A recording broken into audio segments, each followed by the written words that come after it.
you are your biggest investment. I really want to put my faith above everything. Your childhood trauma affects every single aspect of your life. You have to truly believe in yourself because there are times when people aren't going to believe in you. This book has really helped elevate the way that I act, the way that I respond. I am trying to become a high value woman. Hello, welcome back to my channel. If you're new here, my name is Jisoo and I'm going to be sharing my 2024 secrets to glowing up and making this my best year yet. I'm super excited to go into depth about how I'm going to be transforming my physical appearance, my mental health, my emotional health, my spirituality, my career, my relationships. I'm going into all of it. Since we have a lot to cover, let's get straight into it. I thought we would start off by physical because everyone loves a physical glow up and I love seeing a physical transformation, and I truly believe that how you look can really affect how you feel on the inside. Not everything is about your physical appearance, but it truly can impact your confidence and the way that you show up in your life.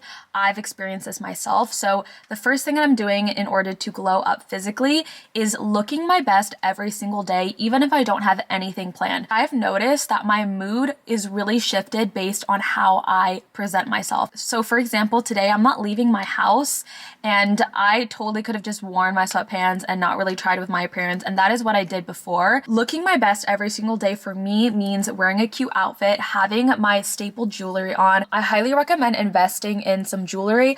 I've thrifted this at the thrift store for like $25. It doesn't mean you have to go all out, but I definitely have these staples of jewelry pieces that I wear every single day. I wear this bracelet almost every single day.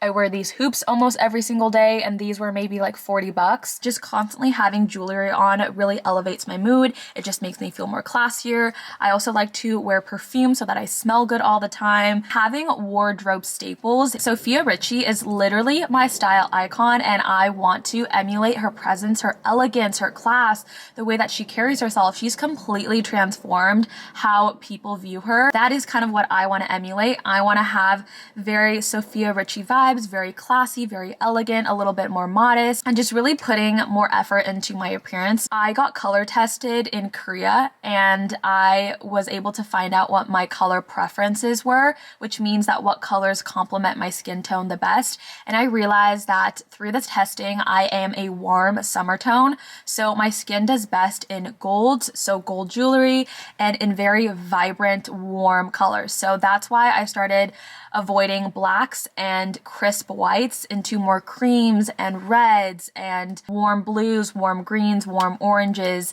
And I also started to change my makeup where I started to wear more peachy colors. I know that not everyone has the ability to go to Korea and get their personal color analysis. I think there's like different things online where you can do it yourself and just color match onto your own skin tone. Once I analyzed my colors, I was able to really focus in on the specific colors and the style of clothing that really suits and complements me. Another thing is my maintenance routine. I also do invest in good skincare, whether that be face mask. I also do hair mask at least one time a week to really take care of my hair. Maybe instead of spending $35 a month on coffee, spending $35 extra on good skincare or a hair mask or some extra makeup to really elevate yourself. And what I like to say is that you are your biggest investment. And when I stopped seeing my maintenance routine and the things that I was investing in myself as unnecessary expense, but now I see it as adding value to myself. I am elevating and I'm adding value to myself by investing in my hair and my nails and my physical appearance. Now that we have the physical covered, I'm going to transition into wellness, which is my personal favorite. One thing that I've always loved to do is just stay active throughout my life. I've always been someone who works out a lot and I want to continue that into the new year. So for me, that means working out 4 to 5 times a week. It doesn't mean going to the gym all the time, but rotating between home workouts, workout classes, going to the gym, maybe trying out Pilates or boxing, but just moving my body consistently has made me feel and look my best. And it doesn't mean that I need to have abs. That is no longer a goal of mine. I used to be obsessed with wanting a 6-pack and wanting the smallest size. For me now, working out is to just genuinely feel and look good in my clothes and the way that I feel about myself. I also go on a daily walk every single morning. I try to get 10,000 steps a day. As humans, we were made to be walking on this earth, to constantly be moving. We were not made to sit down for 8 hours in front of our desk. So I highly recommend getting up every couple of minutes or hours just to move your body. And trust me, it will really help with your physical and your mental health as well. We were not created just to sit down and not move. We were created to move. I really prioritize strength training. So for me, I really want to work on having muscle definition because I know that is good for my overall health as well. I also eat a mostly plant-based diet, and I would say that I eat relatively healthy, but I definitely want to incorporate more fresh fruits and vegetables into my diet.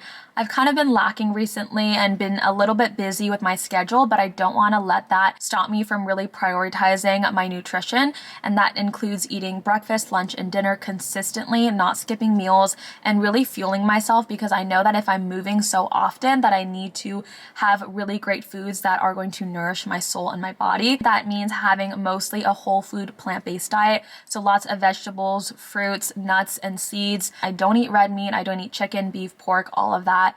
I really just eat fish whenever I'm feeling like I want some meat or some extra protein. Next, we are going to talk about our mental health. I really prioritize my mental health by going to therapy, and I have the honor, the privilege, and the access to see a therapist through my health insurance, which I am so grateful for. I've been seeing my therapist for 2 years now, and going to therapy has genuinely changed my life. Therapy has honestly helped me heal from so much of my past trauma, has helped me really level up into the best version of myself.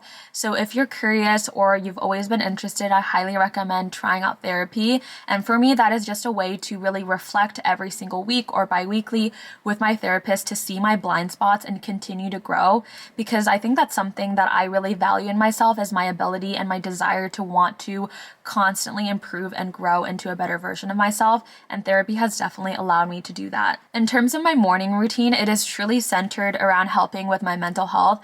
I actually charge my phone outside of my bedroom and I charge it in my living room because I've noticed that I don't enjoy scrolling in the morning and scrolling at night. And as someone who does social media, I do not want to be bombarded with emails and social media right when I wake up. It's very stressful. I actually started to charge my phone outside of my bedroom and use a physical alarm clock around 2 years ago.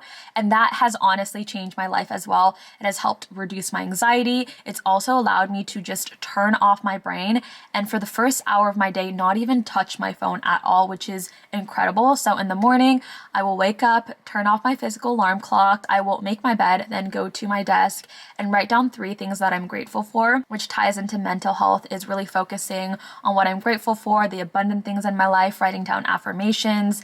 So that is what I'll do. And then I'll go outside and go on a long hour walk, and just getting in that fresh air, getting outside and getting my body moving has really helped me with my mental health and has really helped keep me grounded and calm. Another thing for my mental health that I want to focus on is truly enjoying and embracing the mundane everyday life and not being obsessed with the future destination and the future goal, because it's truly about the journey. And that's something I really want to focus on, is not telling myself I'm going to be happy when I have that house or when I hit that income or when I have that relationship or when I, move into this neighborhood or have X, Y, or Z, but how can I be happy right now?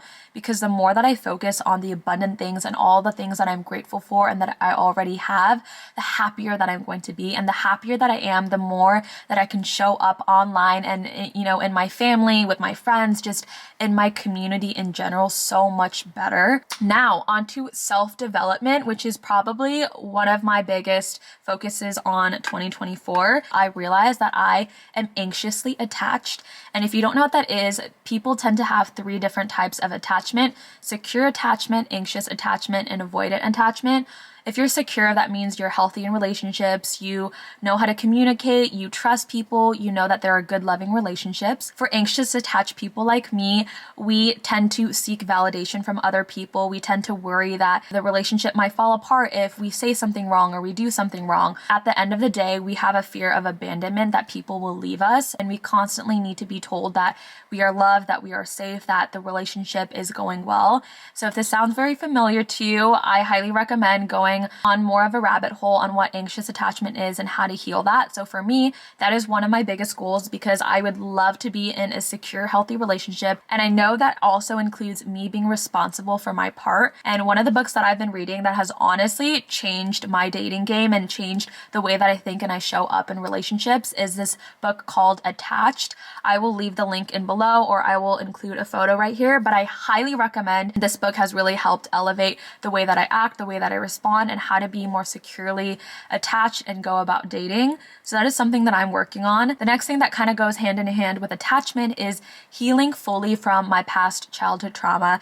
Now, this is something that I have been on a journey for the past 3 years, why I go to therapy, why I really work on myself, because truly your childhood trauma affects every single aspect of your life. I don't want to bring baggage into my future relationships, and I don't want my childhood trauma to affect how I show up today. So I'm really working on healing from my past childhood trauma so that for my children and my future generation, I can create a loving, nurturing atmosphere where I'm not carrying my past into my future. Next is really honing in on the abundance mindset. Now, if you don't know what this is truly going to blow your mind.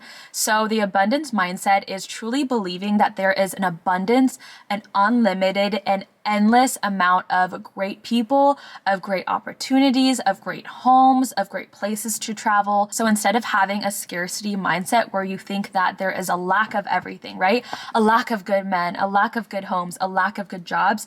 Instead, thinking there are so many high quality, good men out there. There are so many beautiful homes out there. There are so many incredible job opportunities that I don't even know about, but they're out there. And when you have this abundant mindset, you kind of sit back and relax, because when you truly know that there is an abundance of things, you're not anxious and you don't have a scarcity and a desperation to you. And that is something I'm truly leaving behind in 2023, is that desperate energy, because that is the biggest ick on anyone, is when anyone feels desperate, you kind of just want to get away from them, right? Next is truly being my biggest cheerleader. No longer am I going to put myself down, to berate myself, to be self-critical or self-shame or have self-guilt, but truly wake up each day with affirmations, to write down in the morning, I'm living an abundant life. I am living the life of my dreams. I know my worth. I deserve love, happiness, and respect. You have to truly believe in yourself, because there are times when people aren't going to believe in you, on your God-given dreams, on your purpose, and you need to truly validate and love yourself before you can expect anyone else to love you. So for me, that is something I'm really working on, is constantly validating, loving, and soothing myself, because the more that I'm confident and secure in who I am, the less that I'm going to seek approval and have that desperate energy for other people to validate or to affirm or to fill my desires that I know that I can seek from God and from myself. And constantly being my biggest cheerleader, knowing that I have these huge goals, knowing that I can achieve them, and constantly telling myself every single day that I'm worthy of the life that I want to live, that I'm worthy of these huge dreams that I have, because at the end of the day, I'm the only one that truly knows what I'm capable of. And you have to really believe in yourself. You have to truly believe that you deserve the life that you want to live, and that 2024 is truly going to be your year. Constantly say that over to yourself. Constantly affirm and say positive and wonderful things about you, and you will be surprised by how you start to act and change differently. Now, the next self-development thing that I'm focusing on is very interesting and fascinating for me. I am trying to become a high-value woman and really embracing my feminine energy. Now, a high-value woman is someone who knows her worth, has firm boundaries, has high standards, doesn't seek validation from other people, attracts instead of chasing others, and dresses and acts for her own pleasure and approval instead of for other people.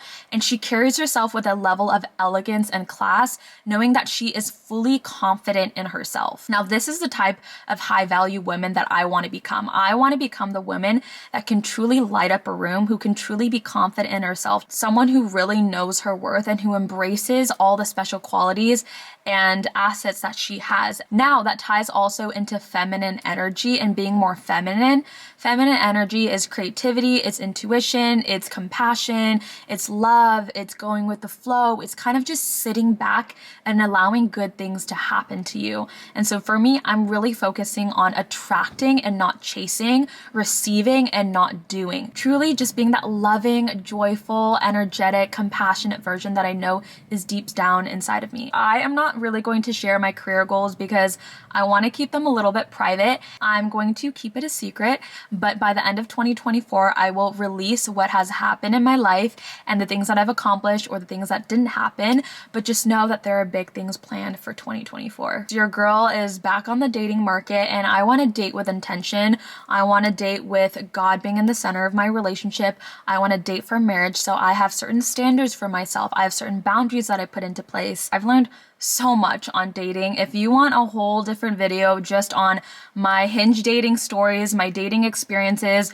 what it's like to date as a Christian woman, all of that good stuff, let me know in the comments and I would love to spill the tea and also share some tips. One of the biggest mistakes that I made this year was dating for potential. But girl, he will never become that. Like, you have to just accept these men as they come because they may never change. And one of the best advice that I heard and I truly implement is to look at the person that you're dating and ask yourself, if they never change a single thing about themselves, would you be okay with them and would you love them as they are? Because I cannot expect people to change and become someone that I think they can be in my mind, when in reality, no one is responsible for anyone's growth. And as someone who wants to be with someone who has a growth mindset, who is constantly evolving, at the same time, I truly need to be okay with who they are and how they present themselves in this moment. So I am done with dating for potential and dating for future expectations. Now I truly date and look at people for exactly who they are right now, habits and actions they have right now, the lifestyle they have right now, who are they becoming right now. Next is faith or spirituality. And for me, that is really putting God first. As someone who's Christian and lives for Jesus, for me, that means reading my Bible every morning before going on social media, before starting work. It really helps that I don't charge my phone in my bedroom, so it helps me have my Bible next to my bed and I open that in the morning. Also means going to church on Sundays so that I'm fed spiritually. Obviously, I need to read my Bible and do my own thing, but just being in community and going to church and prioritizing Sundays as a day where I put God first by going to church and surrounding myself with other people who, are faith-based is very important to me. I also want to surround myself with women of faith, whether that be in my friendships. I really want to put my faith above everything and really pursue God with all that I have. And most importantly, obeying, because faith without any action is dead and it's useless. So something I want to challenge myself in 2024 is to truly obey God, listen to him, and step into whatever he wants me to do. Now, last 2024 goal is financially. One of the things I do to put God first is to tithe. So 10% of my income, whatever I receive, I put that first for God. And for me, that is just allowing him to come into my finances so that he can bless it. God can give and God can take away. And I don't want to trust him and surrender every other aspect in my life except for finances. That is one way that I truly surrender to God, is by tithing and really allowing him to, be first in my finances. And I've noticed a huge blessing in all other aspects of my life. So if anything, I really encourage and challenge you to allow God into your finances. Now, in terms of how I'm going to break everything down, I'm going to share how I am doing my finances. So obviously 30% is for taxes, 10% is for tithing, 20% is for savings, 30% is necessities like rent, car, my business expenses, groceries, that is 30%. And then 10% is fun extra. So shopping, going out, if I want to go on vacation. I know that's a very slim amount, but I'm really trying to save and be smart and savvy. So for me, 2024 means living below my means and looking for my future instead of trying to live in the moment.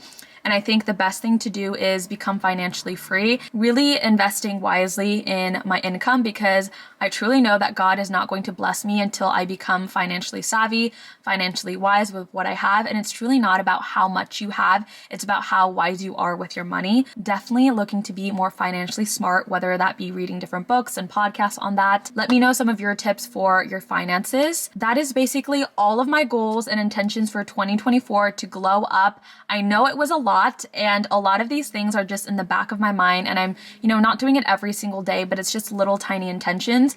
In no way am I saying that everyone needs to do these. These are very specific to me, but I would love to know some of yours in the comments. And if this helped you in any way at all, please like and subscribe, because I will be doing more car chats like this where I share glow up plans, healthy habits, how to become the best version of yourself, healing from the past childhood trauma, dating stories, everything that has to do with leveling up and becoming the incredible woman that God has created you to be. Let me know what other videos you want to see from me, and I will see you next time. Love you guys.